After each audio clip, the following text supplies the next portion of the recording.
Welcome back to Pinoy Movie Outline. Please like, share, and subscribe to my channel to become updated sa ating mga upcoming Tagalog movie reviews. Sa New York City, naghahanda si John Wick na maghiganti laban sa high table habang nagtatago sa ilalim ng lupa kasama ang Bory King. Naglakbay siya sa Morocco at pinatay ang Elder, ang isa na nakaupo sa itaas ng table. Bilang tugon, ipinatawag ng miyembro ng high table na si Marquis Vincent Bisset de Gremont ang manager ng hotel ng New York Continental na si Winston at ang kanyang concierge na si Karen, kung saan ipinaliwanag niya na ang high table ay nagbigay sa kanya ng walang limitasyong mga mapagkukunan upang patayin si John at pinarusahan si Winston dahil sa dati niyang hindi pagtupad nito.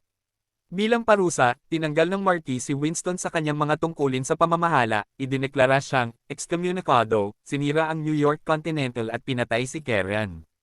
Pagkatapos ay inarkila ng Marquis si Kane, isang bulag, retiradong high table assassin, upang patayin ang kanyang matandang kaibigan na si John, na nagbabantang papatayin ang anak na babae ni Kane. Si John ay sumilong sa Osaka Continental, na pinamamahalaan ng kanyang kaibigan na si Shimazo Koji. Ang pangalawang in-command ng Marquis na si Chidi, na sinuportahan ng mga high table assassin at Kane, ay dumating upang imbestigahan ang hotel. Ang anak ni Koji na si Akira, ang concierge ng hotel, ay lumikas sa hotel bago ito deconsecrates ng high table na nag-aapoy ng suntukan. Nakipaglaban si John sa mga alon ng mga armored assassin na humahantong sa isang showdown laban kay Kane. Isang bounty hunter na nagngangalang Mr. Nobody interrupt sa kanilang laban at pinahintulutan si John na makatakas pagkatapos matukoy na hindi sapat ang kasalukuyang bounty para sa pagpatay kay John. Ang isang sugatang Koji ay paulit-ulit na umaatake kay Kane sa ngalan ni John, hanggang si Kane ay nag-aatubili na patayin si Koji, ngunit iniligtas si Akira. Bumalik si John sa New York at nakipagpulong sa isang mapaghiganting Winston sa libingan ni Karen. Iminumungkahi ni Winston na si John ay tumawag ng isang lumang tradisyon ng high table upang hamanin ang Marquis sa isang tunggalian. Ang pagkapanalo ay magpapalaya kay John ng lahat ng obligasyon sa high table, ngunit maaari lamang siyang humiling ng isang tunggalian sa ngalan ng isang pamilya ng krimen. Naglakbay si John sa punong tanggapan ng Berlin ng Rosca-Roma Crime Syndicate, kung saan siya naputol ang relasyon upang humiling ng muling pagtanggap.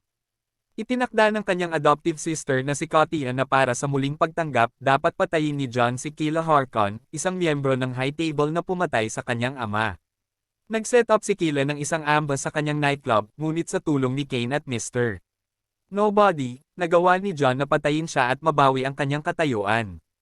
Ipinadala ni Winston ang hamon ni John sa Marquis, na kumikilos bilang pangalawa ni John at hinihiling na, kung manalo si John, ang kanyang excommunicado ay bawiin at ang New York Continental ay muling itayo, naganap na pinondohan ng high table. Kung matalo si John, gayunpaman, mamamatay din si Winston bilang pangalawa, ng naghahaman. Sa Paris, si John at ang Marquis ay nagpasya sa mga parameter ng tunggalian ang mga duel na pistola sa pagsikat ng araw kinabukasan sa Sacré-Cœur sa isang pulong na pinangasiwaan ng Harbinger, ang emisaryo ng table. Ang Marquis ay nagmungkahi ng isang nag-aatubili na si Kane na pumalit sa kanyang lugar, habang ang Harbinger ay nagbabala na ang parehong John at Winston ay papatayin ay dapat mabaigo na lumitaw sa oras. Dumating ang Bory King sa Paris para bigyan si John ng pistol 9mm Pit Viper at bagong ballistic suit. Ang Marquis ay nagnanais na pigilan si John na dumating sa tunggalian sa oras sa pamamagitan ng paglalagay ng $26 milyon na pabuya sa kanya. Nilabanan ni John ang mga sangkawin ng mga mamamatay tao sa kanyang pagpunta sa Sacré-Cœur, kabilang si Mr.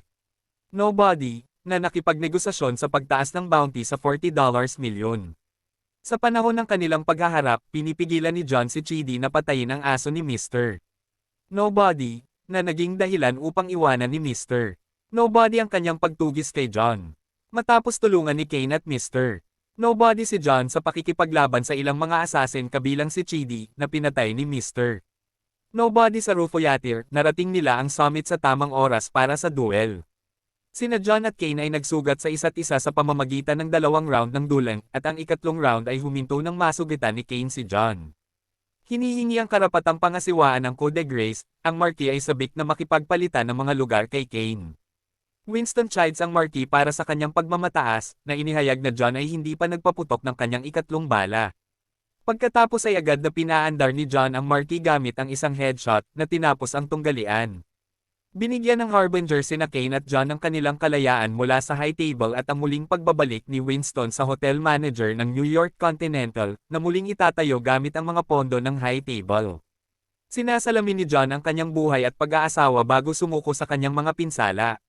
Makalipas ang ilang sandali, pabalik sa New York, nagpaalam si Winston at ang Bowery King kay John sa kanyang libingan, na matatagpuan sa tabi ng kanyang asawang si Helen.